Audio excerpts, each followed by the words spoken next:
తాకట్లో ఉన్న బంగారాన్ని విడిపించి ఆ రోజున మార్కెట్ ధర కట్టి మిగిలిన డబ్బును మీకు అందిస్తుంది కొమ్మూరి గోల్డ్.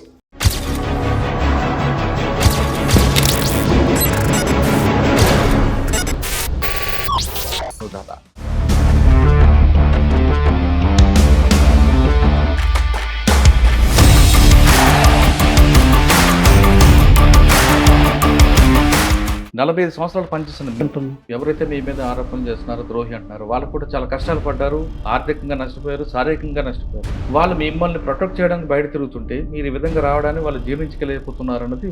ఎందుకంటే పరిస్థితులు మారినాయి. ఒక 22 పేజీల డాక్యుమెంట్ రాశాను. దాంట్లో నేను చాలా ముఖ్యమైనటువంటి సమస్యల్ని ప్రస్తావించాను. ఆ విషయాలను ముందు మీరు మాట్లాడండి, whether it is correct or not. కోహులను, కోవట్లను, ప్రభుత్వంతో కలిసిపోయారనో, ఇంకా ముఖ్యమంత్రితో ఒప్పందాలు చేసుకున్నారనో ఇటువంటివి కాదండి. అసలు బయటకు వస్తే వాళ్ళందరూ ద్రోహులు అనడం మీరు కూడా గతంలో ఉన్నారు కదా చాలా మంది. మేము ఆ మాట అన్నటువంటిది వాస్తవే, కానీ ప్రజలను వదిలి వెళ్ళకూడదు. కాబట్టి మరో రూపంలో ప్రజల మధ్యకు వెళ్దాం. మీరు గతంలో ఇక్కడ ఉన్న ఒక కంపెనీ కోసం జల్ జంగల్ జమీన్ అన్న ఉద్యమం తీసుకొచ్చారు. కానీ మీరు బయటకు వచ్చాక అదే కంపెనీ మీకు బ్రాండ్ అంబాసిడర్ అనే పోస్ట్ ఇవ్వబోతుంది. మీరు దాన్ని ఏ విధంగా జీవించారు? వాళ్ళ ప్రయోజనాలు అయితే వాళ్ళు అనేకం చేస్తారు.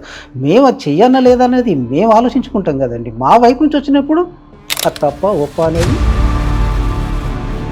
అంతే తప్ప ఎవరు ఏమన్నారంటే దానికి of I'm responsible for it. రక్త సంబంధం గొప్పదా, వర్గ సంబంధం గొప్పదా? రెండు వేరు కాదండి. ఆ వర్గానికి పని చెయ్యకుండా నిరోధించే రక్త సంబంధమే అయితే మనం తీర్చుకోవాల్సి వస్తుంది. కానీ మనకు జన్మనిచ్చిన తల్లిదండ్రులు ఒంటరిగా వాళ్ళు చేసి వాళ్ళ రోడ్డు మీద పెట్టి మనం ప్రజల కోసం వెళ్ళడం అనేది ఎంతవరకు కరెక్ట్? ఎంచుకున్నటువంటి విప్లవ మార్గం ఏతుందో ఈ మార్గం ఇక్కడ ఉన్నటువంటి రాజ్యానికి వ్యతిరేకమైంది కాబట్టి రాజ్యం యొక్క దీనికి గురి కాకుండా ఉండడం కోసమే అట్లుంటున్నాం తప్ప నిరంతరం మా గుండెల్లో మీరందరూ ఉంటారు. అక్కడున్న ప్రజల్లోనే అమ్మా నాన్న చూసుకుంటారు. ఇది లేదు, తప్పదు. నిజానికి వాళ్ళు అంతకంటే గొప్పగా కూడా చూస్తున్నారు. మా కోసం ప్రాణాలు ఇస్తున్నారు. కానీ సాధారణంగా మీరు పుట్టిన కులంలో రోజుకి 2 సార్లు కనీసం 2 సార్లు స్నానం చేయాలి అని ఒక నిబంధనతో నియమనివ్వకుంటారు. కానీ మీరు అడవిలోకి వచ్చాక అవన్నీ సాధ్యం కావు కదా, మరి దాన్ని ఎలాగ మీరు?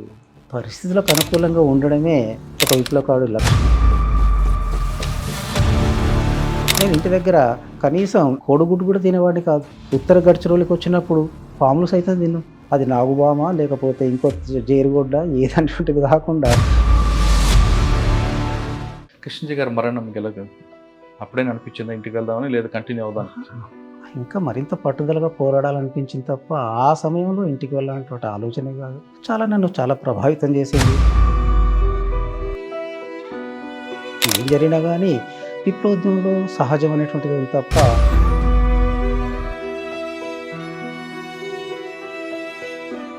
కోట్లాది రూపాయలు క్యాష్ ఉంటుంది, కేజీల కొద్ది బంగారు కూడా ఉంటుంది.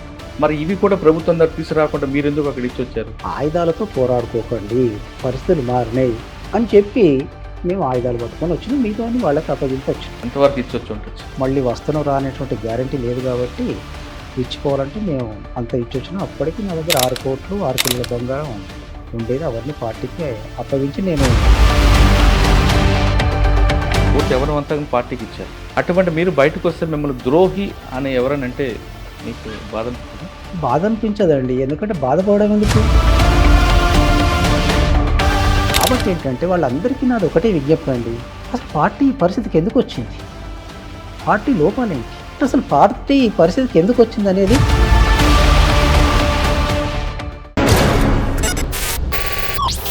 Welcome to I dream.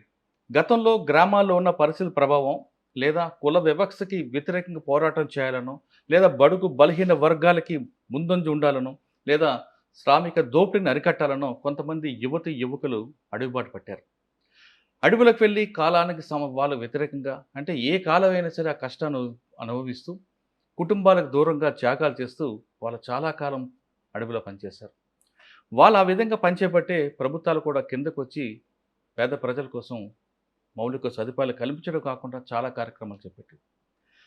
ఆ విధంగా వెళ్ళిన వారు కొంతకాలం తర్వాత వ్యక్తిగత కారణాలతోనూ, లేదా పార్టీతో విభేదాలతోనూ, లేదా మరో ఇతర కారణాలతో బయటకు వస్తుంటారు.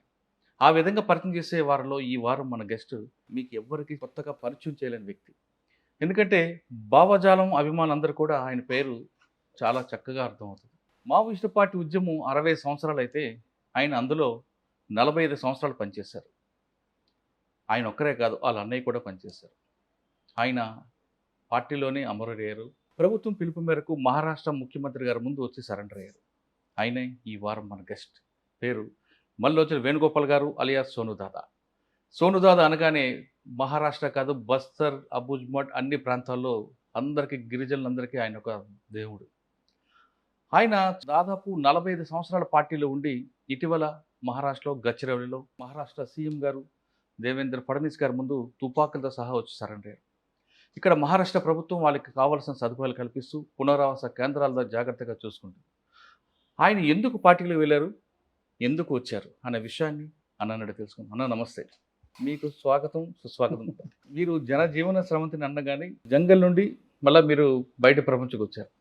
ఒక విధంగా చెప్పాలంటే జంగిల్ టు కాంక్రీట్ జంగిల్లోకి వచ్చారు. మీరు ఎందుకు వెళ్ళారు, ఎందుకు వచ్చారు అంటే, బ్రాహ్మణ కుటుంబంలో పుట్టిన మీరు, మడితో ఉన్న మీరు, శుభ్రంగా స్నానం చేయకుండా ఉండలేని మీరు ఎందుకు వెళ్ళారు? మీరే కాదు, మీ అన్నయ్య కూడా వెళ్ళారు. వెళ్ళి దాదాపు 45 సంవత్సరాల పార్టీలో పనిచేశారు. 45 సంవత్సరాలు పనిచేసిన మీరే మిడిమిడి జ్ఞానంతో నేను చేసిన కొన్ని తప్పుల వల్లే ప్రజలు మాకు దూరం అయ్యారని మీరు ఒక లేఖను విడుదల చేశారు. ఆ విధంగా రాయడం వల్ల ఇప్పటికే పార్టీలో వేలాది మంది త్యాగాలు చేశారు, ప్రాణాలు కోల్పోయారు. అంటే వాళ్ళ ప్రాణాలకు విలువ లేదని కొంతమంది అంటున్నారు. మీరేమంటారు? వాళ్ళందరినీ కాపాడుకోలేకపోయామనేటువంటి ఒక తపనతోటి, వాళ్ళందరినీ రక్షించుకోలేకపోయామనేటువంటి ఒక అపరాధ భావనతోటే ఆ రకంగా రాయాల్సి వచ్చింది.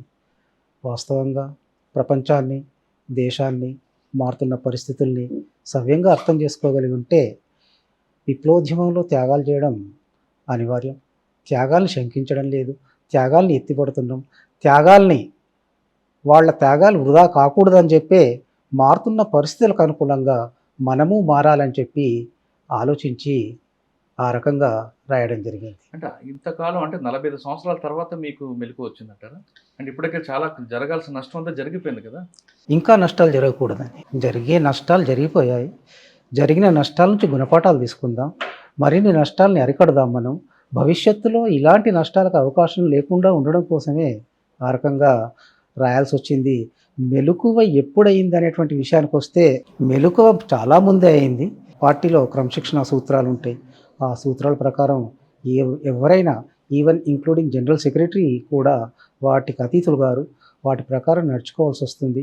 నేను గత 20-22 సంవత్సరాల నుంచి పార్టీలో మారుతున్న పరిస్థితులు, మేము అవలంబిస్తున్న పద్ధతులు, వీటన్నిటి మీద చర్చిస్తూ నా అభిప్రాయాల్ని పార్టీ కమిటీ ముందు ఉంచుతూ వస్తున్నాను. అందులో భాగంగానే ఈ నిర్ణయం. మీరు ప్రభుత్వం ముందు రావాలనుకున్నది ఎప్పటి నుంచి ఈ ప్రక్రియ స్టార్ట్ అయింది? వాస్తవానికి ఈ రకంగా రావాలనేటువంటి విషయానికి వస్తే 2024 మధ్యలో, మీకు తెలుసు అనుకుంటా, మా సిఆర్బి మెంబర్ ఉదయ్, ఆయన, నేను సిఆర్బి ఇన్ఛార్జ్ని కాబట్టి నాకు ఉత్తరం రాస్తూ శాంతి వార్తలకు మళ్ళీ మనం ప్రయత్నం చేయకూడదా అనే ఒక ప్రశ్నను నా ముందుకు తీసుకొచ్చి, నేను నా తోటి సిఆర్బి మెంబర్స్ రాజుదాదా, కోసదాదా, రామ్దేర్ వీళ్ళ ముందు ఆ ప్రశ్న నుంచే వాళ్ళు, మనం శాంతి వార్తలు పోవాలంటే స్పష్టంగా తుపాకులు పట్టుకొని 2004లో లాగా శాంతి వార్తలకు వెళ్ళలేము, తుపాకులు దించితే తప్ప శాంతి వార్తకు అవకాశం లేదు అని రాజుదాదా చాలా స్పష్టంగా చెప్తే, దాని అర్థం అదే, ఇది 2004 కాదు, 2024. కాబట్టి మనం ప్రభుత్వం ప్రకటిస్తున్న వైఖరి ఏదైతే ఉందో ఆ వైఖరి మీద మనం ముందు ఒక స్పష్టతకు వచ్చి వెళ్ళాలి అని చెప్పి నేను ఆయనతో మాట్లాడాను. ఆయన ఆ రకంగా తుపాకులు వదిలిపెట్టి వెళ్ళడం సరైనది కాదు అనేది తను మాట్లాడిండు. మిగతా ఇద్దరు సైలెంట్గా ఉండడంతో వాళ్ళ అభిప్రాయం కూడా అదే అయి ఉంటుందని చెప్పి నేను విడ్రా అయ్యాను. మళ్ళీ తర్వాత అదే అభిప్రాయాన్ని మా జనరల్ సెక్రటరీ బసవరాజు గారు, తర్వాత అక్కడే గణపతి గారు ఉన్నారు, వాళ్ళతో ఒక 15 రోజుల తర్వాత నేను కలుసుకున్నప్పుడు వాళ్ళ ముందు కూడా ఇదే అభిప్రాయాన్ని, అంటే ఇది ప్రక్రియ 2024లో స్టార్ట్ అయింది. 2024లో శాంతి చర్చలు చేయాలనేటువంటిది ఏదైతే ఆంధ్రప్రదేశ్, తెలంగాణ నుంచి ముందుకు వచ్చిందో మార్చిలో, దాని మీద కొన్ని మా పార్టీ వైపు నుంచి కూడా జనరల్ సెక్రటరీ ప్రత్యక్షంగా ప్రకటనలు విడుదల చేయడం, ఆ సమయం అంతా నేను ఇక్కడ లేను, నేను ఒరిస్సాలో ఉన్నా. నేను అక్కడి నుంచి వచ్చిన తర్వాత వాళ్ళు కొనసాగించినటువంటి ప్రక్రియను ముందు తీసుకుపోవడంలో భాగంగా నవంబర్లో నేను దాన్ని సిఆర్బి ముందు, పీబీ ముందు అంటే చర్చించాను. మీరు చర్చలప్పుడు అంటే మీ శాంతి చర్చలు చేద్దామన్న సమయంలో బసవరాజు గారితో పాటు గణపతి గారు కూడా అక్కడే ఉన్నారా? ఎస్, మేము ముగ్గురం ఉన్నాం. మేము మొత్తం ఇక్కడ ఉంది నలుగురం. ముప్పాల గణపతి, ముప్పాల లక్ష్మణరావు గారు గణపతి గారు అంటే ఆయన ఇంకొకరు లేరు కదా పార్టీ. ఆయనే ఉన్నారండి. ఆయన సైలెంట్గా ఉన్నాడు. ఇక తను బసవరాజు గారి సెక్రటరీ కాబట్టి ఆయనే మాట్లాడిండు, వద్దు సోను, మనం తుపాకులు దించి చర్చలకు పోయేటువంటి విషయాన్ని నువ్వు ఆలోచించకూడదు, నాకు రాజుదాదా ఇన్ఫామ్ చేసిండు, చెప్పిండు విషయం, కాబట్టి మనం అట్లా ఆలోచించకూడదు, మనం అనుకున్న విధంగా నువ్వు ప్రస్తుతానికి వెళ్ళి చాలా జాగ్రత్తగా ఒరిస్సాలో ఉండి మన సర్క్యులర్ను ఒరిస్సాలో వివరించి నువ్వు రావాలి. కానీ ఒకప్పుడు సాయుధ పోరాటం ద్వారానే మనం సాధించవచ్చు అన్న నమ్మిన మీరు ఇప్పుడు సాయుధ పోరాటం అవసరం లేదని ఎలా మీరు భావిస్తారు? ఒకప్పుడు అదే అన్నాం, మారిన పరిస్థితుల ప్రకారం ఇది అంటున్నాం. కాబట్టి పరిస్థితుల్లో వచ్చిన మార్పే ఆ మార్పు ప్రధానమైన కారణం, మరేమీ లేదు. కానీ సమాజంలో చాలా రకాల మార్పులు వచ్చాయి, ప్రభుత్వం చాలా డెవలప్మెంట్ చేస్తుంది, కింద వరకు వస్తున్నాయి.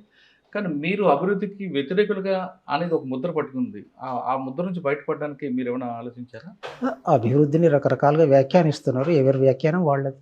కానీ సమాజంలో వచ్చే మార్పులు మీరు ఎందుకు గుర్తించలేకపోయారు? గుర్తించడం కాబట్టే వచ్చింది. అది ఇప్పుడు ఇన్ని సంవత్సరాలు అంటే చాలా మంది చనిపోయిన తర్వాత మీరు గుర్తించారు. అంటే పోలీసుల వైపు చనిపోయారు, ఇటు మీ వైపు కూడా చనిపోయారు కదా. ఇంతమంది ప్రాణత్యాగాల తర్వాత మీరు గుర్తించారా? ఇప్పటికీ గుర్తించలేదు కదండి.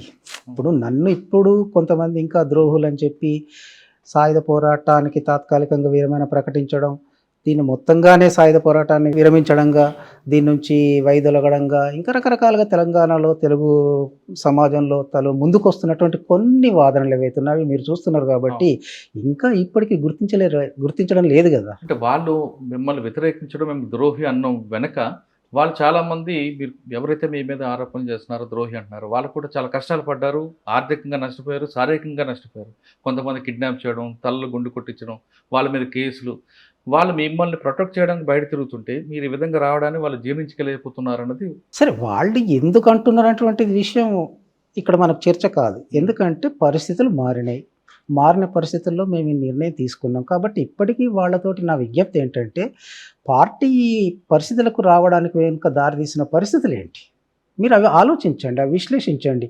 నేను అందరి కోసం ఒక 22 పేజీల డాక్యుమెంట్ రాశాను. దాంట్లో నేను చాలా ముఖ్యమైనటువంటి సమస్యల్ని ప్రస్తావించాను. మీరు కూడా టెక్ మల్స్తో వాటన్నిటిని చర్చించారు. కాబట్టి ఏంటంటే ఆ విషయాలను ముందు మీరు మాట్లాడండి, whether it is correct or not. ఆ విషయాన్ని మీరు చెప్పండి. అంతే తప్ప ద్రోహులను, కోవట్లను, ప్రభుత్వంతో కలిసిపోయారనో, ఇంకా ముఖ్యమంత్రితో ఒప్పందాలు చేసుకున్నారనో ఇటువంటివి కాదండి అసలు. సాధారణంగా మీ పార్టీలోనే బయటకు వస్తే వాళ్ళందరూ ద్రోహులు అనడం మీరు కూడా గతంలో ఉన్నారు కదా చాలా మంది. అదే, ఎందుకంటే బయటికి వస్తున్నటువంటి వాళ్ళు ఒక్క విప్లవోద్యమానికి ద్రోహం చేయడం దాన్ని దృష్టిలో పెట్టుకొని ప్రజలను వదిలిపెట్టి వెళ్ళడం గురించి మేము ఆ మాట అన్నటువంటిది వాస్తవే. కానీ ఇవాళ మారుతున్న పరిస్థితుల్లో ప్రజల మధ్య ఉందాం, ప్రజలకు దూరం అవుతున్నాం, మనం ప్రజలను వదిలి వెళ్ళకూడదు. కాబట్టి మరో రూపంలో ప్రజల మధ్యకు వెళ్దాం. అలా వెళ్ళడానికి మనకి ఇవాళ కాన్స్టిట్యూషన్ మన చేతిలో ఉంది, దాన్ని మనం ఆధారం చేసుకొని ప్రజల మధ్యకు వెళ్దాం, ప్రజలకు దూరం కాకూడదు అనేటువంటి ఒక తపన, ఆరాటం నుంచి నేను ఆ రకమైనటువంటి నిర్ణయానికి ఒకప్పుడు మీరు భారత రాజ్యాంగం పెట్టుబడిదార రాజ్యాంగం అనే విమర్శించేవాళ్ళు, ఇప్పుడు అదే భారత రాజ్యాంగాన్ని మీరు ఏ విధంగా సమర్థిస్తారు? అవును, భారత రాజ్యాంగంలో పేర్కొన్నటువంటి అనేక విషయాలు ఉన్నాయి, వాటి అమలు కోసం. ఎందుకంటే భారత రాజ్యాంగం ప్రియాంబుల్ మీరు చూసిండ్రు, సోషలిస్టిక్ ప్యాటర్న్ ఆఫ్ సొసైటీ అని చెప్పి దాంట్లో చెప్పారు. కాబట్టి ఆ సోషలిస్టిక్ ప్యాటర్న్ సొసైటీ కావచ్చు, లేకపోతే ఇంకా అనేక విషయాలు ఉన్నాయి. కాబట్టి వాటిని మనం ప్రజా ఉద్యమాలు నిర్మిస్తే, ప్రజా గొంతుకతో మనం గొంతుకై మాట్లాడితే రాజ్యాంగాలు కూడా అనేక సవరణలు వస్తాయి. 42వ సవరణ ఎందుకు వచ్చింది, 73వ సవరణ ఎందుకు వచ్చింది, 2006లో ఫారెస్ట్ రైట్స్ యాక్ట్ ఎందుకు వచ్చింది, వీటన్నిటి వెనుక ప్రజా ఉద్యమాలే కారణం. కాబట్టి ప్రజా ఉద్యమాన్ని నిర్మించడం ద్వారా రాజ్యాంగాన్ని కూడా మార్చుకుంటే అవసరమైతే. మీరు గతంలో ఇక్కడ ఉన్న ఒక కంపెనీ కోసం చల్ జంగల్ జమీన్ అన్న ఉద్యమం తీసుకొచ్చారు ఆ కంపెనీ వల్ల. కానీ మీరు బయటకు వచ్చాక అదే కంపెనీ మీకు బ్రాండ్ అంబాసిడర్ అనే పోస్ట్ ఇవ్వబోతుంది, మీరు దాన్ని ఏ విధంగా జీర్ణించుకుంటారు? ఆ కంపెనీ వాళ్ళే కాదండి, ఆ కంపెనీ వాళ్ళు నాకు ఇవ్వాలని చెప్పి వాళ్ళు అనుకున్నారు కావచ్చు, అది వాళ్ళ నిర్ణయం. తర్వాత కేంద్ర మంత్రి అఠవాలే ఇమ్మీడియట్గా మా పార్టీలో జైన్ గార్డెన్ ఒక పిలిపించిండు. అక్కడ మా రూపేష్ గారికి పవన్ కళ్యాణ్ గారు నమస్తే అన్న, లాల్ సలాం అన్న అని ఒక మెసేజ్ పెట్టి. కాబట్టి సమాజం నుంచి మేము బయటకొచ్చిన తర్వాత చాలామంది మమ్మల్ని ఆహ్వానించడానికి, పిలవడానికి, వాళ్ళతో జాయిన్ చేసుకోవడానికి, వాళ్ళ ప్రయోజనాల రీత్యా వాళ్ళు అనేకం చేస్తారు.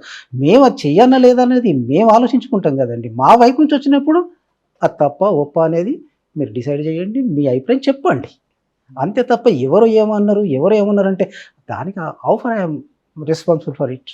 ఒకప్పుడు పార్టీలో రకరకాల స్థాయి నుంచి అంటే కింద స్థాయి నుంచి మీరు పోలిట్ బ్యూరో స్థాయి వరకు వచ్చారు. అన్ని దశలో చూశారు. మీకు మాట్లాడే హక్కు ఉంది. పార్టీలో జరుగుతున్న లోపాలు మీరు పై వాళ్ళతో కూడా దీన్ని మాట్లాడి చర్చ చేస్తున్న అధికారం ఉంది. ఆ పార్టీలో ఆ లిబర్టీ కనిపిస్తుంది. కానీ పార్టీలో ఎక్కడ అన్యాయం జరుగుతుంది, ప్రజలకి పార్టీకి ఎందుకు దూరం అవుతుంది అనే విషయాన్ని మీరు ఎందుకు ఇన్ని సంవత్సరాల వరకు చర్చించలేపారు 2024 వరకు? పార్టీలో మాట్లాడే స్వేచ్ఛ ఉంటుందని చెప్పి మీరు సరిగ్గా చెప్పగలిగారు. పార్టీలో నాకే కాదు, ప్రతి కార్యకర్తకు మా కాన్స్టిట్యూషన్ ప్రకారం ఎవరమైనా కానీ మేము మాట్లాడవచ్చు, మాట్లాడాలి మారుతున్న పరిస్థితుల మీద. దాంతోపాటే కేంద్రీకృత ప్రజాస్వామ్యం అనేటువంటి ఒక సూత్రాన్ని మేము పాటించాల్సి ఉంటుంది. అందుకోసం మేము ఎవరైనా కానివ్వండి, ఒక కార్యకర్త నుంచి జనరల్ సెక్రటరీ వరకు దానికి అతీతులు ఎవరు కారండి. కాబట్టి నేను 2003 నుంచి మారుతున్న పరిస్థితులు, చేస్తున్న పొరపాట్లు, వీటన్నిటి మీద చర్చిస్తూ వచ్చాను. ఇంతకుముందే మీకు చెప్పినట్టుగా కామ్రేడ్ ఉదయ్ శాంతి చర్చల కోసం ఒక ప్రస్తావన, ఒక అభిప్రాయం నా ముందుకు తెచ్చినప్పుడు కూడా నేను పీబీ కాంగ్రెస్తో చర్చించాలని చెప్పాను, మీకు సిఆర్బీ కాంగ్రెస్తో చెప్పాను. కాబట్టి వాళ్ళు మళ్ళీ మెజార్టీ ఉన్నారు కాబట్టి నన్ను సీసీలో నిర్ణయించుకున్న విధంగా, ఒరిస్సాకు వెళ్ళాలని నిర్ణయించుకున్న విధంగా వాళ్ళ మెజార్టీ కట్టుబడిన వెళ్ళిపోయాను. నేను శాంతి వార్తలను లేదా ఇంకోట అని చెప్పి నేను ఆనాడు ఈ నిర్ణయంతో బయటికి రాలేదు. బ్రాహ్మణ కుటుంబంలో పుట్టిన మీరు, స్నానం చేయకుండా వంట చేయని పరిస్థితుల్లో ఉన్న మీరు ఈ భావాలజాలం తీసుకోవడం ఏంటి, ఇందులో ఈ అడుగులు వేయడం ఏంటి? అంటే మీ అన్నయ్య గారిని చూసి వచ్చారు. మీ అన్నగారు కూడా అంతే కదా, గిరిజన యువతను తీసుకొచ్చి ఊరిలో వంట చేయించడం. అంటే కులం అన్నది ఎవరికి కాదు, సరిసమానం అనేది ఒక కొత్త వరవడిని తీసుకొచ్చారు. ఆయన బాటలో వచ్చారా, లేదు మీకు ఏమైనా ప్రభావితం చేసే సంఘటనలు జరిగాయి? ప్రత్యేకించి మీరన్నట్టుగా బ్రాహ్మణ కుటుంబము, మడిగట్టుకొని వంటలు చేయడం ఇవన్నీ కుటుంబంలో ఉన్నటువంటి, కానీ ఇవన్నిటికీ మా అన్నయ్య కంటే కూడా ఎక్కువగా మా నాన్నగారు, ఆయనే ఫ్రీడమ్ ఫైటరు, తర్వాత ఆయనే రేషనలిస్ట్, చాలా ప్రోగ్రెసివ్ ఉండేవారు. తను వీటన్నిటినీ కాదని చెప్పి ఆయన ఫ్రీడమ్ మూమెంట్లో పోయాడు. కాబట్టి కుటుంబంలో కూడా మాతో చాలా ఒక ఫ్రెండ్గా మాతో చాలా విషయాలు చర్చిస్తూ ఉండేవాడు. అటువంటి కుటుంబంలో పుట్టిన నేను ఈ మడిగట్టడం కానివ్వండి, లేదా ఇంకా భగవంతుని పూజించడం కానివ్వండి, అవన్నీ అమ్మ వ్యవహారాలు. నాన్నగారు మమ్మల్ని చాలా ఫ్రీగా వదిలారు. ఏదైనా కానీ తను లైబ్రరీ నుంచి గోనగన్నారెడ్డి గారి పుస్తకాలు, మిగతా పుస్తకాలు, ప్రేమ్చంద్ నవలలు తను చదువుతుందన్నీ తీసుకొచ్చి ఇంటి దగ్గర పెడితే మేము చదివేవాళ్ళం. వాళ్ళతోటి మేము ప్రభావితం, ఆ నవలల ద్వారా మేము ప్రభావితం అనేటువంటిది ఉంది. ఆ క్రమంలో మీకు తెలంగాణలో ఉన్నటువంటి ఫ్యూడల్ అట్రాసిటీస్ ఏంటి అనేటువంటిది మీకు చాలా చక్కగా తెలుసు. కాబట్టి ఆ భూస్వామ్య దోపిడీ విధానాలు, అణిచివేత ఇవి ఏవైతే ఉన్నాయో వీటితోటి మేము ప్రభావితమైన.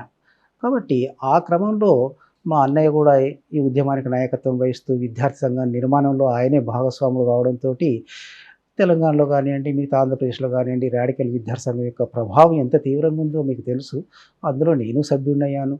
అందులో నేను మా ప్రాంతంలో నాయకత్వం వహించాను. ఆ క్రమంలో నేను ఒక విప్లవకారుడిగా రూపాంతరం చెందాను. కానీ సాధారణంగా మీరు పుట్టిన కులంలో రోజుకి 2 సార్లు, కనీసం 2 సార్లు స్నానం చేయాలి అని ఒక నియమ నిబంధనలు ఉంటారు. కానీ మీరు అడవిలోకి వచ్చాక అవన్నీ సాధ్యం కావు కదా, మరి దాన్ని ఎలాగ మీరు? పరిస్థితులకు అనుకూలంగా ఉండడమే ఒక విప్లవకారుడి లక్షణం. నాకు ఇదే కావాలి, నాకు అదే కావాలని మేము ఎప్పుడూ కోరుకోలేదు. కోరుకుంటుంది సంభవం, సాధ్యం కూడా కాదు. అందుకోసం ఏంటంటే నేను ఇంటి దగ్గర ఏమున్నా, నేను ఇంటి దగ్గర కనీసం కోడిగుడ్డు కూడా తినేవాడిని కాదు. కానీ అడవిలోకి వచ్చిన తర్వాత ప్రజల మధ్య పనిచేస్తున్నప్పుడు, ఉత్తర గడ్చిరోలికి వచ్చినప్పుడు పాములు సైతం తిన్నాం. అది నాగుబామ లేకపోతే ఇంకో జేరుగొడ్డ ఏదన్నటువంటిది కాకుండా ప్రజలు ఏం తీసుకొచ్చిన వాళ్ళు తింటున్నది పరమాణంలో మాకు పెడుతున్నప్పుడు వాటిని అన్నిటిని తీసుకోవడమే మా విధి. మా ప్రజల్ని గౌరవించడం, ఆకలి తీర్చుకోవడం. కానీ మీరు రాసిన 22 పేజీల లెటర్లో నేను కులం కాబట్టి ఆ కులం కాబట్టి స్నానం చేస్తున్నానని కొంతమంది నన్ను అపహాస్యం చేశారన్నది వాస్తవాన్ని. ఎందుకంటే ఇవన్నీ సాధారణంగా జరుగుతుంటాయి. ఎందుకంటే ఒక ఫ్రెండ్లీగా ఉన్నటువంటి వాతావరణంలో దాన్నే ప్రధానం చేసుకునేటువంటిది కాదు. కానీ కొంతమంది చూపులు ఉంటుంటాయి. అవకాశం ఉన్నప్పుడు నేను స్నానం చేస్తా, చేయాలని ప్రోత్సహిస్తా. మా దళంలో ఉన్నటువంటి ప్రతి వాళ్ళని చేయాలని చెప్పి నేను ప్రోత్సహిస్తా. నేను మా పార్టీలో ఒక కోటా సిస్టమ్ ఉంటుంది. ఆ కోటా ప్రకారం మంత్లీ ఒక సబ్బు ఇవ్వాలన్నటువంటిది ఉంటుంది. నేను మా దళంలో 2 సబ్బులు కూడా అలాట్ చేసేది. ఎందుకంటే శుభ్రత చాలా అవసరం ఎవరికైనా. కానీ పార్టీ వద్దనదు, మార్క్సిజం వద్దనదు శుభ్రంగా ఉండడం. మేము ప్రజలకు పోయి ఏం చెప్తాం? శుభ్రంగా ఉండండి అని చెప్తాం. వాళ్ళకి చెప్పే ముందు మేము ఉండాలి కదా. కాబట్టి అందులో భాగంగానే తప్ప మరొకటి కాదండి. దాన్ని ఎవరో కొద్దిమంది చూస్తున్నప్పుడు, కొంత ఫ్రెండ్లీగా ఉన్నప్పుడు ఇట్లా చూడడం ద్వారా ఆ చూపులు అర్థమవుతుంది. సార్, మీరు అన్నయ్య గారు మీ కిషన్జీ దాంట్లో వచ్చారు లోపలికి అంటున్నారు. కిషన్జీ గారు మరణం గెలదు అప్పుడైనా అనిపించిందా ఇంటికి వెళ్దామని, లేదా కంటిన్యూ అవుదాం? ఇంకా మరింత పట్టుదలగా పోరాడాలనిపించింది తప్ప ఆ సమయంలో ఇంటికి వెళ్ళాలనేటువంటి ఆలోచనే కాదు. నన్ను చాలా ప్రభావితం చేసింది. జీవితంలో నేను విప్లవ ఉద్యమంలోకి వచ్చిన తర్వాత 82లో అడవిలోకి వచ్చిన తర్వాత 2011 వరకు అసలు నాకు ఏం జరిగినా కానీ విప్లవ ఉద్యమంలో సహజం అనేటువంటిది ఉంది తప్ప ఆ 3 రోజులు నేను అసలు కోలుకోలేకపోయాను. నా కంటికి దుఃఖం రావడం బహుశా అదే మొదటిసారి. కిషన్జీ గారు మరణం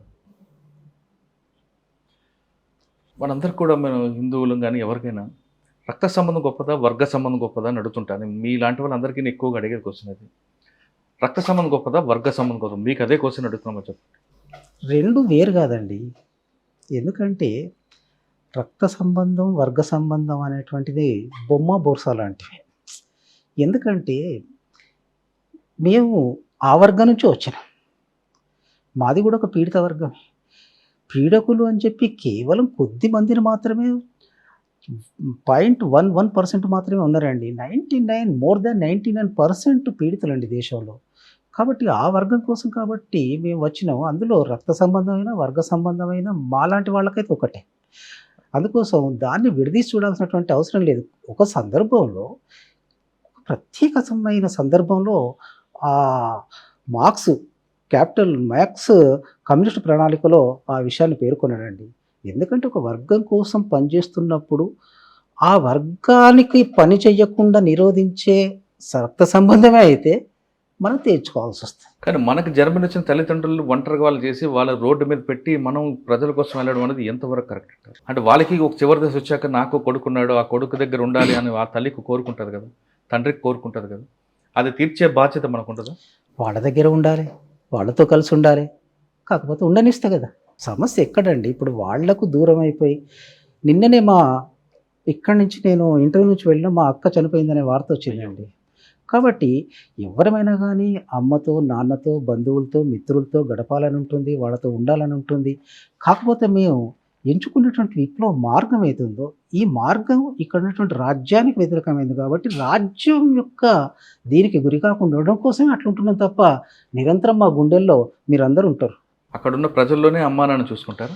విధి లేదు, తప్పదు. నిజానికి వాళ్ళు అంతకంటే గొప్పగా కూడా చూస్తున్నారు, మమ్మల్ని ఆదరిస్తున్నారు, కాపాడుకుంటున్నారు, మా కోసం ప్రాణాలు ఇస్తున్నారు. వాళ్ళు నిజంగా చూడండి, ఇప్పుడు ఎవరైనా వచ్చి మమ్మల్ని కలవాలా, కుటుంబీకుల్ని ఎవరైనా కలవాలనుకుంటే తర్వాత మాకేమైనా అవుతుందా అనే ఆందోళన వాళ్ళ నుంచి వ్యక్తం అవుతుంటుంది. నా తోబుట్టువులు కానివ్వండి, బంధువులు కానివ్వండి, ఈవెన్ నేను బయటకు వచ్చిన తర్వాత చాలా కాలం వరకు ఫోన్ చేయడానికి భయపడరండి.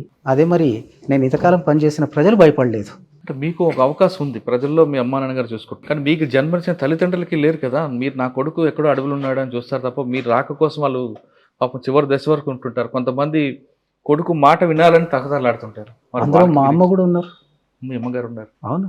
ఇప్పటికీ అజ్ఞాతులు ఉన్న చాలా మంది తల్లిదండ్రులు కుటుంబాలు బయటకు చూస్తుంటారు. వాళ్ళు ఎప్పుడు వస్తారా. తిప్పిరి తిరుపతి గారి అన్నగారి కూతురు నేను బయటకు వచ్చిన తర్వాత నాతో ఫోన్లో మాట్లాడింది. మా పెదనాన్నకి ఈ విషయాలన్నీ తెలుసా అని చెప్పి తిప్పిరి తిరుపతి గారి అన్నగారి కూతురు నాతో మాట్లాడింది. తెలుసమ్మా అని చెప్పి నేను ఆమెతో చాలాసేపు మాట్లాడాను. వాళ్ళందరూ రావాలని చెప్పి మేము కూడా కోరుకుంటున్నాం, వాళ్ళ మధ్యన ఉండాలని చెప్పి కోరుకుంటున్నాం. కేవలం పరిస్థితులు అండి, వాళ్ళకు కానివ్వండి మాకు కానివ్వండి మధ్యలో ఒక బ్యారికేడ్ లాగా ఉన్నటువంటి పరిస్థితులు.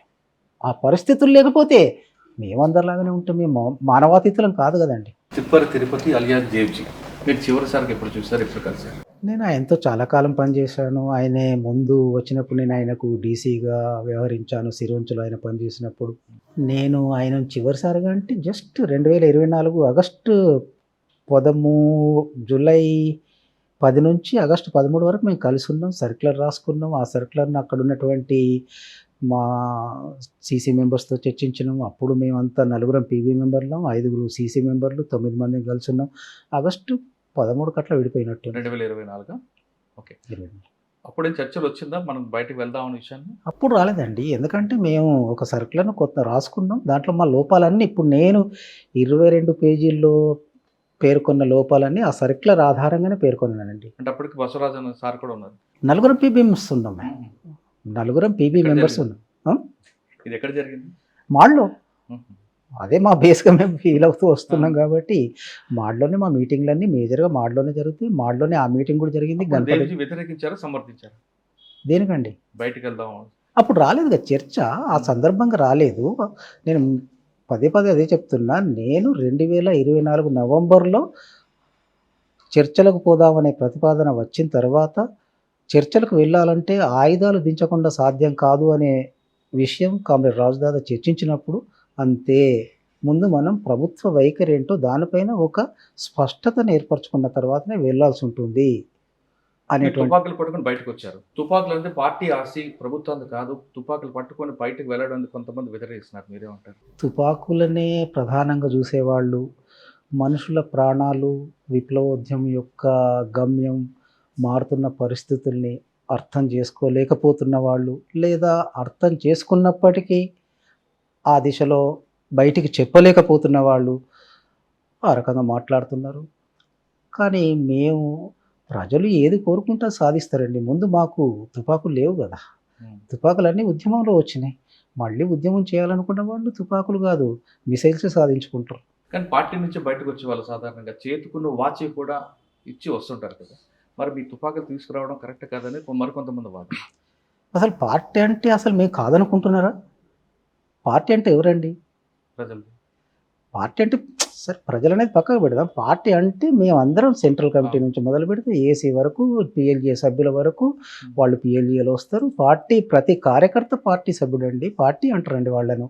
కాబట్టి మేము వందలాది మంది వచ్చినాం. మేము పార్టీ కాదా? పార్టీ అంటే ఎవరు? ఎవరు అనుమతి తీసుకొని రావాలి? పార్టీలో ఒక పద్ధతి ఏంటి? ఒక విషయాన్ని, భిన్నాభిప్రాయాన్ని చర్చించడం అనేటువంటిది ఒక పద్ధతి. పార్టీలో మేము ఆ పద్ధతిని అనుసరించినాం.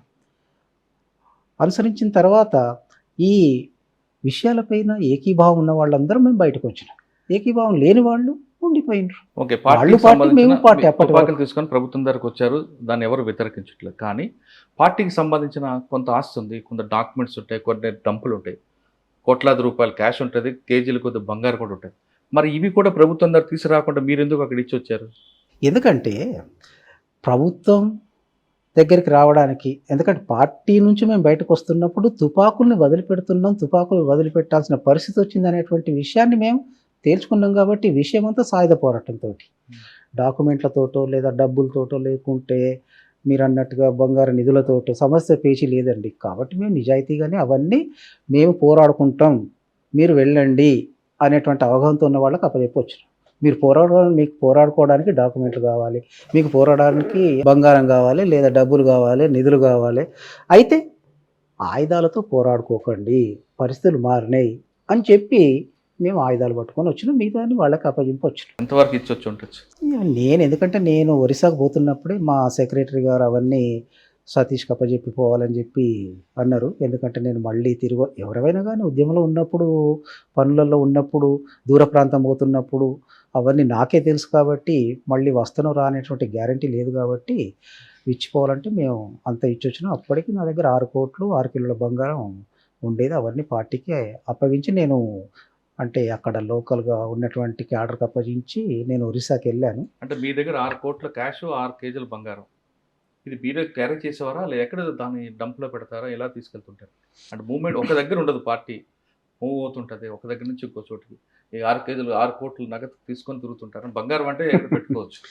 బంగారం పెట్టుకునేది, డబ్బులు కూడా భూమాత ఒడిలో దాచిపెట్టి ఇదంతా ఎవరికి ఇచ్చారు మీరు వస్తున్నప్పుడు? నేను పోతున్నప్పుడే ఒరిస్సా పోతున్నప్పుడే ఇక్కడ మేము కొంతమంది నాతో ఉండేటువంటి సెక్యూరిటీ గార్డ్స్ని మేము 2 భాగాలుగా చేసుకొని కొంతమందిని తక్కువ మందితో నేను ఒరిస్సా వెళ్ళినా, మిగతా వాళ్ళు ఇక్కడ ఉన్న నా క్యాడర్కే అప్పగిస్తే వాళ్ళు రూపేష్ గారికి అప్పజెప్పారు. నేను ఉన్నప్పుడే కొంత బసవరాజు గారికి కూడా ఇచ్చారు. సార్ సాధారణంగా సెంట్రల్ కమిటీ మెంబర్ల దగ్గర ఎంతవరకు ఉంటుందండి డబ్బులు? ఎవరి దగ్గర మీ అట్లా ఒక్కరి దగ్గర ఉండదండి. కదా, అందరి దగ్గర ఉంటుందా? మీ ఒక్కరి దగ్గర ఉంటుంది? ఎవరి దగ్గర అట్లా ఉండదండి. ఎవరి అవసరాల కోసం వాళ్ళం మీటింగ్ లోపలనే నాకు ఈ సంవత్సరం కోసం ఇంత ఇవ్వండి అని చెప్పి బడ్జెట్ను సెంట్రల్ కమిటీ ముందే ప్రవేశపెడతారు. నాకు ఇంత కావాలి, ఇంత కావాలి, ఇంత కావాలనేది. పార్టీలో మెజార్టీగా డబ్బు నేను కోస్దాదే మెయింటైన్ చేసేది. ముందు నుంచి కూడా మేమే దాదాపు 40 ఏళ్ళుగా పార్టీ బ్యాంక్ నాదేనండి. సార్ పార్టీకి ఆర్థికంగా నిధులు ఎక్కడి నుంచి వస్తుంటాయండి? రకరకాల రూమర్స్ ఉన్నాయి, బయట బెదిరిస్తారని ఒకసారి, కొంతమంది కంప్లైంట్లు ఇస్తాయని. ఇదంతా వాస్తవనంటారా?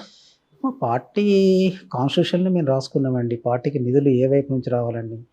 పార్టీ సభ్యత్వ రుసుము ఉంటుంది, పార్టీకి లేవీ వస్తుంది, పార్టీకి ట్యాక్సులు వేస్తుంటాం. వాటి రకంగా పార్టీకి నిధులు సమకూరుతుంటాయి. ఇవాళ పార్టీ అడవుల నుంచి మేము పనిచేసే ప్రాంతాల నుండి వనరుల్ని తీసుకెళ్లే వాళ్ళు ఉంటుంటారు. కాబట్టి వాళ్ళ మీద మేము ట్యాక్స్ విధిస్తుంటాం. ఆ ట్యాక్స్ నుంచి మాకు డబ్బు కలెక్ట్ అవుతుంది. ట్యాక్స్ విధించే హక్కు మీకు లేదు కదా? ట్యాక్స్ విధించే హక్కు అది ట్యాక్స్ విధించేది ప్రభుత్వానికి ఉంటుంది, మీకు ఎక్కడి నుంచి వస్తుంది? మేము మాది ప్రభుత్వం అని చెప్పి ఫీల్ అయినాం కదా.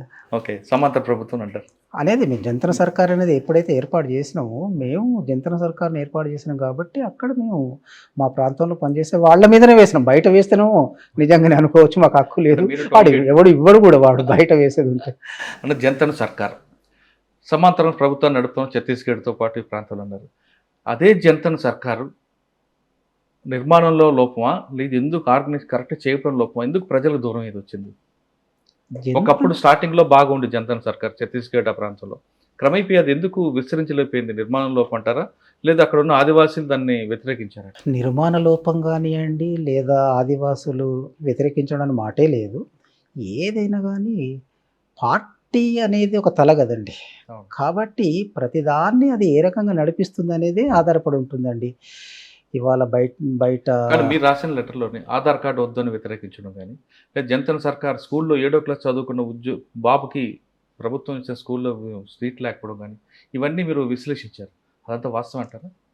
నేను రాసిన 22 పేజీలు మీరు చూసిండ్రు కాబట్టి అవి అడుగుతున్నారు. అది స్వాభావికమే. మేము 2020లో ప్లీనోలో ఫైనల్ చేసిన పీవార్ను కూడా మీకు నేను ఇస్తా, అది కూడా చూడండి. రేషన్ కార్డులతో సహా వ్యతిరేకించడం దాంట్లో రాసుకున్నామండి. నేను చెప్పింది ఏ ఒక్కటి కూడా నా బుర్రలో పుట్టింది కాదు. కానీ ప్రభుత్వంలో కొంతమంది అధికారుల మీద బలవంతంగా రాయించారనేది ఒక ఆరోపణ. అందుకే అంటున్నా కదండి, 2020 ప్లీనోలో జరిగిన రివ్యూ మీకు ఇస్తాను. నేను అప్పుడు ప్రభుత్వంతో కానీ అధికారులతో కానీ నాతో రాయించా కానీ ఇవన్నీ ఏవి ఉండవు. నేను సీసీ రివ్యూ చేసిన పీవార్ మీకు ఇస్తా, డీకేజెస్సీ రివ్యూ చేసిన పీవార్ మీకు ఇస్తా. అవన్నీ అందుబాటులో ఉన్నాయి, బయట నెట్లో ఉన్నాయి, వివిధ సోర్సుల ద్వారా వాళ్ళకి బయటికి వెళ్ళినాయి. మేమంతా పార్టీలో ఉండంగానే అవన్నీ బయటికి వెళ్ళినావు. వాటన్నిటికీ ఆధారాలు ఉన్నాయండి. ఏదో గాలి వాటి కబుర్లుగా నేను అవి చెప్పింది కాదు, అవన్నీ రాసింది కాదు. మేము చాలా పొరపాట్లు చేశామండి. దూరంగా ఉండి చాలా మీరు మీ జీవితంలో సగంగా పూర్తి యవ్వనవంతా పార్టీకి ఇచ్చారు. అటువంటి మీరు బయటకు వస్తే మిమ్మల్ని ద్రోహి అని ఎవరైనా అంటే మీకు బాధ అనిపించదా? బాధ అనిపించదండి. ఎందుకంటే బాధపడడం ఎందుకు? నేను నిన్నటి వరకు ఒకళ్ళని అన్నా కదా ద్రోహి అని చెప్పి, వాటి నుంచి వెళ్ళిపోయిన వాళ్ళని ద్రోహి అని చెప్పి నేను అన్నవాడిని. అయితే ఆనాడు ఉన్నటువంటి పరిస్థితుల్లో మేము ఆనాడు ఉన్నటువంటి మా అవగాహన ప్రకారం ఆ రకంగా మాట్లాడింది వాస్తవమే. ఇవాళ నేను బయటకు వచ్చిన తర్వాత ద్రోహి అని చెప్పి అంటున్నారు. కాబట్టి నేను వాళ్ళకి చేసే విజ్ఞప్తి ఏంటంటే, ఈ పరిస్థితి ఎందుకు వచ్చింది? ఇవాళ సరే ఇంతకుముందు మేము అన్నం అనుకుంటే ఒక్కరొక్కరు వ్యక్తులుగా పోయినటువంటి వాళ్ళు విప్లవోద్యమాన్ని వదిలిపెట్టిపోవడం, మమ్మల్ని అందరినీ వదిలిపెట్టిపోవడం, ప్రజల్ని వదిలిపెట్టిపోవడం పైన మేము వాళ్ళని ఆ రకంగా అన్నాం. ఆ తర్వాత మేము ఇప్పుడు రాసుకున్న దాంట్లో కూడా వాళ్ళు వెళ్ళడానికి కూడా మా రాజకీయ పరిస్థితులు కారణమై ఉంటాయనేటువంటి విషయాన్ని కూడా నేను మళ్ళీ అక్కడ జోడించిందండి ఇప్పుడు నేను రాసిన దాంట్లో.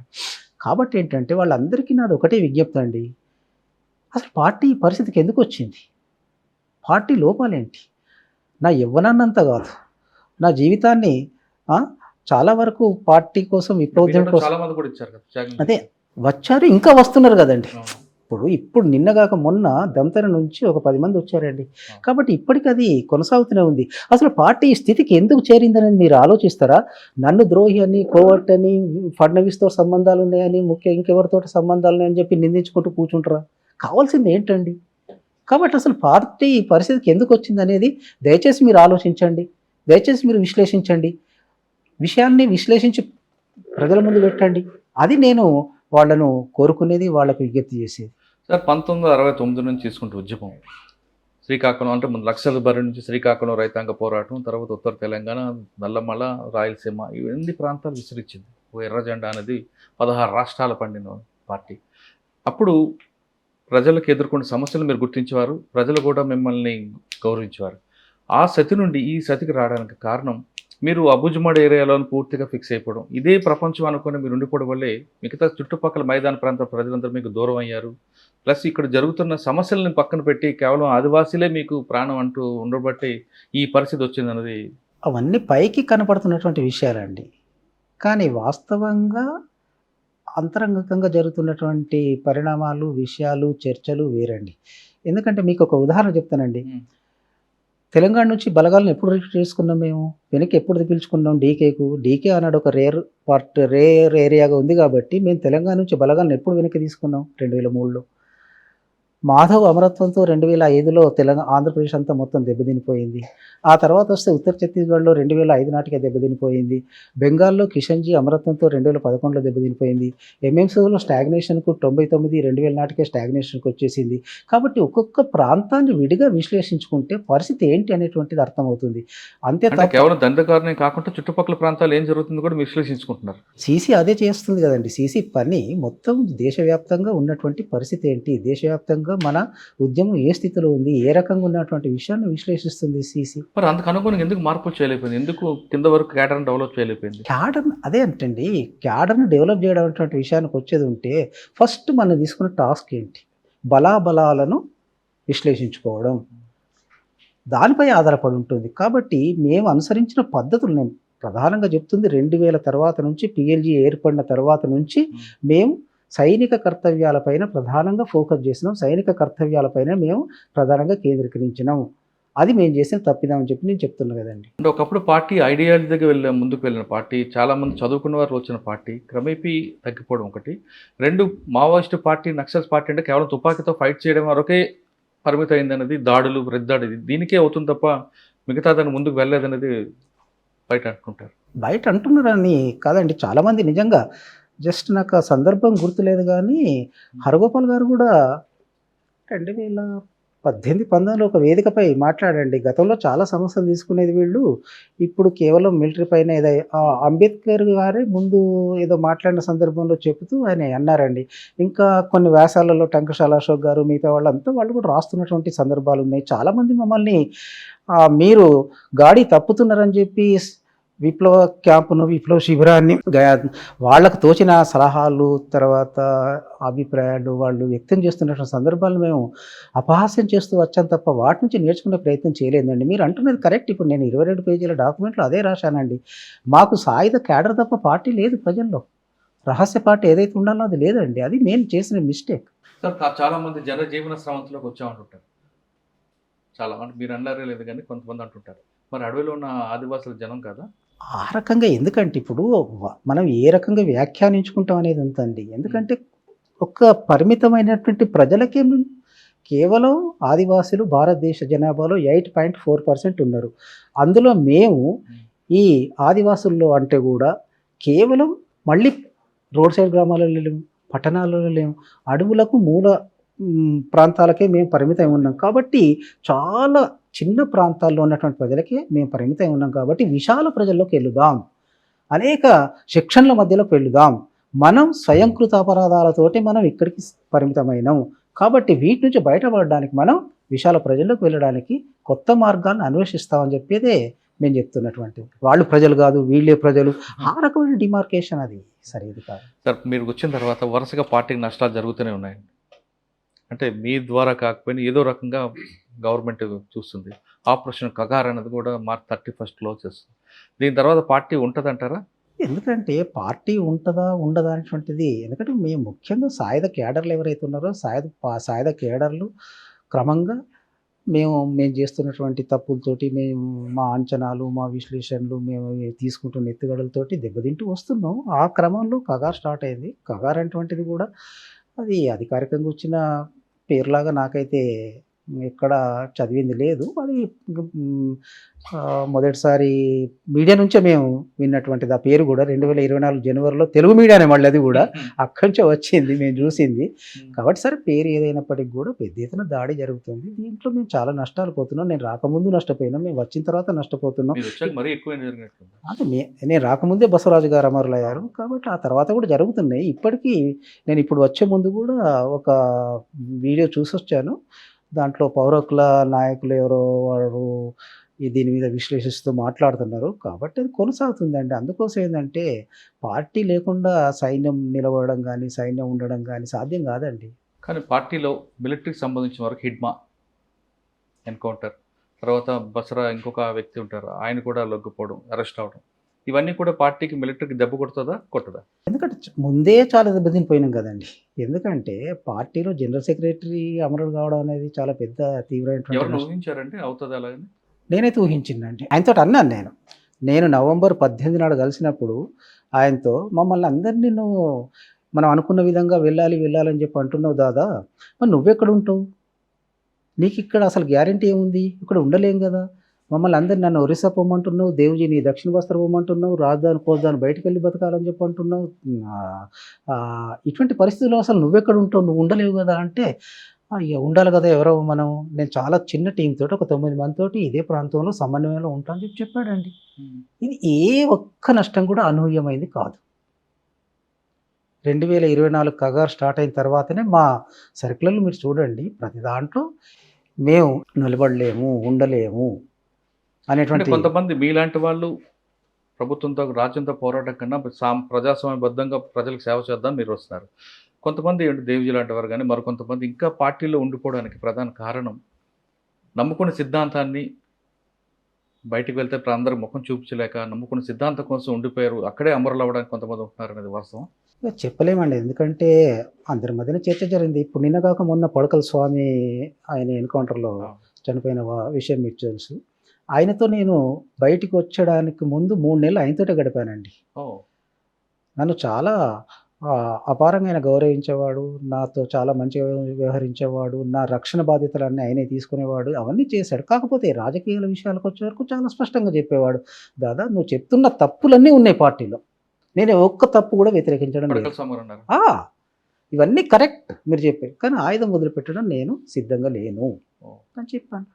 కాబట్టి ఎవరైనా పనిచేసిన తర్వాత బయటకు వచ్చాక మిమ్మల్ని కూడా చంపాలని కొంతమంది చంపాలని కొంతమంది కాదు, ప్రభాకరే మేము బయటకు వస్తున్నప్పుడు మా ఒక టీం వాళ్ళకి తారసపడ్డది, దాంట్లో నుంచి 6 తీసుకెళ్ళిండు బలవంతంగా. కాబట్టి అది చవన్ అక్కడ లినిపి చంపుకోవడం పార్టీ సిద్ధాంతం, పార్టీకి సిద్ధాంతం అని చెప్పి అనుకున్నప్పుడు వాళ్ళు నేను అక్కడ ఉన్నప్పుడే ఆయుధాలు వాళ్ళపైన దాడి చేసుకొని స్వాధీనం చేసుకోవాలనేటువంటి ఒక స్టేట్మెంట్ కూడా ఓపెన్గానే ఇచ్చిండ్రు. కాబట్టి దాడి చేయడానికి సిద్ధపడ్డారు వాళ్ళు, ఉండాలని చెప్పి అనుకున్నటువంటి వాళ్ళు.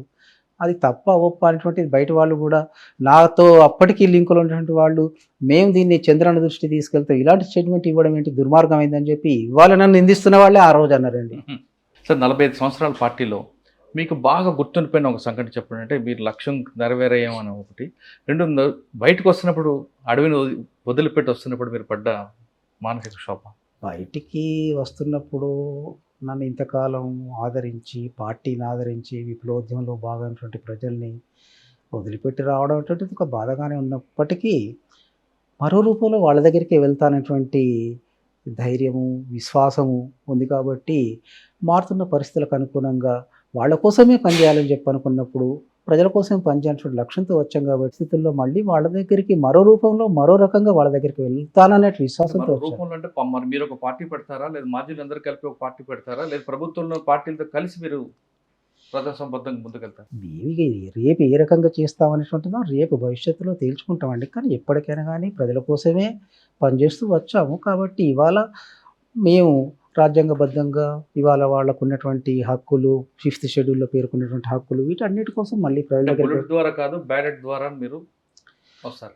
బుల్లెటు బ్యాలెట్ అనేటువంటి విషయాలు కాదండి ఇక్కడ. ఎందుకంటే ఆ విషయం కూడా ఎత్తుగడల పరమైనటువంటి విషయం అండి. బ్యాలెట్లోకి వెళ్తామా వెళ్ళమా అనేటువంటిది. కాబట్టి రేపు అవసరం ఏది ఉంటే మా పార్టీలో చివరి దశలో మేము దీన్ని యాక్సెప్ట్ చేసాం. అదొక ఎత్తుగడ. అవసరం కొట్టి పోతుంది లేదు. పార్టీలో కొంతమంది కామ్రేడ్స్ చర్చను కూడా ముందుకు తీసుకొచ్చిండ్రు. కాబట్టి అది పెద్ద సమస్య కాదండి. కానీ ఏమైనా గానీ ప్రజా అవసరాల కోసం, ప్రజా సమస్యల కోసం మనం అనేక రూపాల్లో పోరాడాల్సి ఉంటుంది. అందులో బ్యాలెట్ ఒకటి అవసరమైద్ది. కాబట్టి అది కానీ సమస్య మీకు కాదు. ఒక క్వశ్చన్ అడిగారు. 45 సంవత్సరాల్లో మీకు బాగా నచ్చిన సంఘటన ఒకటి. చాలా సంఘటనలు ఉన్నాయండి. మళ్ళీ మనం కలుసుకున్నప్పుడు అవన్నీ పంచుకుందాం. మల్లోజుల వేణుగోపాల్ గారి ఇంటర్వ్యూ అనగానే చాలామంది రకరకాల ప్రశ్నలు పంపారు. అసలు ఆయనకి ఎంతమంది అభిమానులు ఉన్నారు, దాని గురించితో పాటు ఏం క్వశ్చన్లు అడగాలని కూడా వాళ్ళు వాట్సాప్ చేశారు. ఒక్కొక్కటి క్వశ్చన్ సార్ అన్నని అడిగి తెలుసుకుందాం. అలా మీ గురించి చాలామంది ప్రభుత్వం ఎదుట ఆయుధాలు పట్టుకుని లొంగిపోవాలి నిర్ణయానికి దారితీసిన పరిస్థితులు ఏంటి, ఎప్పటి నుంచి మీరు ఎలా పునరాలోచన పడ్డారు, ఏ విషయాలు మిమ్మల్ని ఈ నిర్ణయాన్ని తీసుకొని పురుకొల్పాయి, ఈ ప్రక్రియ ఎప్పటి నుంచి మొదలైంది, మొత్తం కాలం ఎంత పట్టింది? వాళ్ళందరికీ ముందు బ్రీఫ్గా. ధన్యవాదాలు. నా మీద అభిమానంతో, నా మీద విశ్వాసంతో వాళ్ళు ప్రశ్నలు అడిగారు. ఈ ప్రశ్నకు ఇంటర్నెట్లో 22 పేజీల డాక్యుమెంట్ ఉంది. అది చదవండి. ఓకే. నెంబర్ 2, సాయుధ పోరాట విరమణ అన్నారు. మరి ఎలాంటి పోరాటం చేస్తారు, చేస్తే మీ ఎజెండా ఏంటి, ఏ అంశాలు చేపడతారు, ఏ ప్రాంతంలో పనిచేస్తారు, ఎన్నికల్లో పాల్గొంటారా, ఇతర పార్టీలు కలిసి పనిచేస్తారా, ఎలాంటి పార్టీలతో మీరు కలుస్తారు? కొద్ది రోజుల్లో భవిష్యత్తులో మీకే తెలుస్తుంది. ఇంతకాలం జల్ జంగిల్ జమీన్ అనే కోసం పోరాటం అన్నారు. మరి ఇంతకాలం గడ్చిరోల ప్రాంతంలో లాయిడ్ కంపెనీ జల్ జంగిల్ జమీన్ నష్టం చేస్తూ చెబుతూ మీ పోరాటం చేశారు. ఇప్పుడు ఆ లాయిడ్ కంపెనీకి మీ బ్రాండ్ అంబాసిడర్ పదవి ఇస్తానంటుంది. ఇంకా చాలామంది సరెండర్ క్యారియర్లకు ఆ కంపెనీ ఇప్పటికే ఉద్యోగాలు ఇచ్చిందని తెలుస్తుంది. దీన్ని ఎలా మీరు చూస్తారు? ఇందులో మీరు ఒపీనియన్? జల్ జంగల్ జమీన్ కోసమే పోరాడాల్సింది ఉంది. ఇప్పటికీ ప్రజలు పోరాడుతున్నారు. ఆ పోరాటాన్ని గత రూపంలో ముందుకు తీసుకెళ్ళలేకపోయాం. ఇప్పుడు దాన్ని మరో రూపంలో ముందుకు తీసుకెళ్ళడానికే రాజ్యాంగాన్ని చేతిలో పట్టుకున్నాం. రైట్. నక్సలైట్లు ఉన్న చోట్ల అడవులు ఇంకా నష్టపోకుండా ఉన్నాయని ఓ రకంగా వాళ్ళే వాటిని కాపాడుతున్న అభిప్రాయం ఉంది. నక్సలైట్లు లేని చోట్ల మైనింగ్ కంపెనీలు, భారీ ప్రాజెక్టులు అడవుల వినాశానికి పాల్పడుతున్నాయనే విమర్శ చాలా కాలంగా ఉంది. దీన్ని మీరేమంటారు? కరెక్ట్. రైట్. ఈ ఉద్యమానికి ఓ 60 ఏళ్ళ చరిత్ర ఉందంటే అందులో మీరు 45 ఏళ్ళ పాటు స్వయంగా పనిచేశారు. పోలిట్ బ్యూరో స్థాయికి వచ్చారు. అలాంటిది మీరు చేసుకున్న విమర్శల్లో మిడిమిడి జ్ఞానంతో పనిచేశామని, ఇంకా చాలా తప్పులు చేశామని రాశారు. మరి కొన్ని వేల మంది చేసిన త్యాగాలకు ఇప్పుడు విలువ లేకుండా పోయినట్టేనా అనే ప్రశ్నకు చాలామంది వేధిస్తుంది. దీన్ని మీరు? మా ఉద్యమమే మీ ముందు సాక్ష్యంగా ఉంది. ఇది వరకు చాలామంది లొంగిపోయినట్టుగా చాలా సామూహికం రాలేదు. ఇలా తుపాకీలు ప్రభుత్వానికి అప్పగించలేదు. కానీ మీరు ఇలా చేయడం వల్ల మిమ్మల్ని కొందరు ద్రోహులనే మాట్లాడుతున్నారు. తాజాగా అభయ్ విడుదల ప్రకటనలో మీపై తీవ్ర విమర్శలు ఉన్నాయి. మిమ్మల్ని దీనిపై మీ కామెంట్? చాలా బాధ్యతాయుతమైన చర్యగానే నేను భావిస్తున్నాను. ప్రభుత్వం నుంచి కొంత డబ్బు మీకు అందుతుందని చెప్తున్నారు. అది కోట్లలో ఉంటుందని అంటున్నారు. ఆ డబ్బును అమరుల కుటుంబానికి కోసం కానీ, ఆదివాసీల కోసం కానీ, లేదా మీ తదుపరి రాజకీయ సంస్థ నిర్మాణం కోసం ఖర్చు చేస్తారా? అవన్నీ చాలా అపోహలండి. మీరు చివరిగా ప్రశ్న, మీరు రచయితగా, కవిగా కూడా మంచి పేరు. ఇప్పుడు మీరు రచన చేయాలనుకుంటున్నారా? ఏదైనా పుస్తకం కానీ, నవల కానీ రాయిపోతుంది? నా కళానికి ఆకలి ఎక్కువ. కళాన్ని విరమించదలుచుకోలేదు. ప్రజాస్వామ్య పద్ధతుల్లో పనిచేస్తూ ఉంటున్నారు. మరి ఇప్పటిదాకా ఇది బూర్జువా ప్రజాస్వామ్యం అంటూ వచ్చారు కదా, అలాంటి ప్రజాస్వామ్య పందాలు మీరు ఏ సాధించాలనుకుంటున్నారో? అప్పుడు అలా అన్నారు కదా, ఇప్పుడు నిజమైన ప్రజాస్వామ్యం ఉందని భావిస్తున్నారు. ఉందా లేదా అనేది నా భవిష్యత్ ఆచరణలో తేల్చుకుంటాను. సార్, ఫైనల్ క్వశ్చన్ అండి. మీరు వచ్చారు, ప్రజలకు వచ్చారు, చాలా సంతోషం. మీరు ఖచ్చితంగా మీకున్న పద్ధతిలో సాయుధ పోరాటం కాకుండా ముందుకెళ్ళి మరోసారి ప్రజలకు వెళ్తారని మేము కూడా ఆశిస్తున్నాం. అయితే ఇప్పటికే లోపల ఉన్న వాళ్ళందరికీ ఇది ఇచ్చే పిలిపేంటి?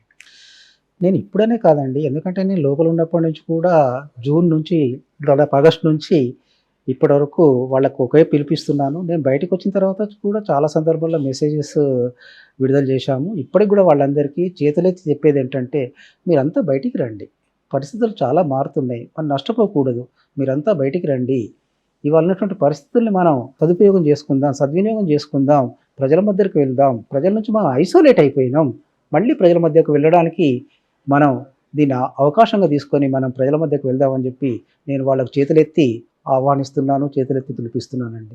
ఇప్పటికీ అజ్ఞాతులను అందరూ కూడా ఖచ్చితంగా రండి, బయటకు వచ్చి మన ప్రజాస్వామ్య పద్ధతిలోనే మనం పోరాటం చేద్దాం అంటూ మల్లోజు వేణుగోపాల్ గారు అలియాస్ సోనుదాదా 2 చేతులతో వ్యక్తి మరీ నమస్కరిస్తున్నారు. ఖచ్చితంగా బుల్లెటే కాదు, బ్యాలెట్ ద్వారా చాలా మార్పులు వస్తుంటాయి. మీరందరూ అజ్ఞాతులను అందరూ కూడా రండి, మీలాంటి వాళ్ళ త్యాగాల కోసం ప్రజలు కూడా వేచి చూస్తున్నారు.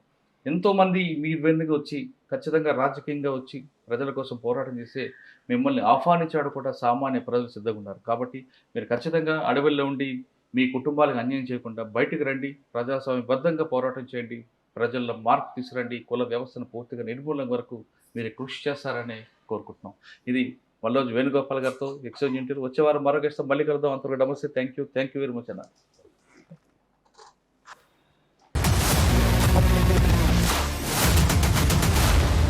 iDreams, this police diaries is something very, very valuable towards that. I must really appreciate Murali, your insights. iDreams founder and CEO చిన్న వాసుదేవ్ రెడ్డి గారితో మురళీధర్ క్రైమ్ స్టోరీస్ చాలా ఫేమస్ అయిపోయినాయి. Gautam Savan garu and Satyanar sir. Well done. I congratulate him for doing so well, and I congratulate him his boss also. So well.